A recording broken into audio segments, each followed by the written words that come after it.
আমি জানি অনেকে তোমরা পাকা পেয়ারা খেতে পছন্দ করো না, আর এটা ভেবেই তোমাদেরকে আজকে পাকা পেয়ারা দিয়েই একটা রেসিপি বানিয়ে দেখাচ্ছি, যেটা খুবই ইজি।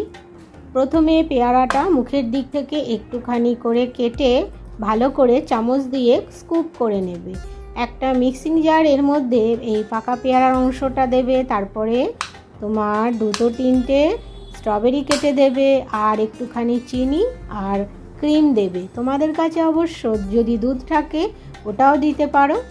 তারপরে ভালো করে ব্লেন্ড করে নেবে। এরপরে পেয়ারাটা একটু চাট মশলা আর লঙ্কার গুঁড়ো দিয়ে মুখটা ভালো করে মাখিয়ে নেবে, আর ওর মধ্যেই এই মিশ্রণটা ঢেলে দেবে। ব্যাস, তোমার পেয়ারা স্মুদি রেডি।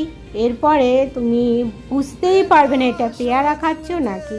Enjoy, tata.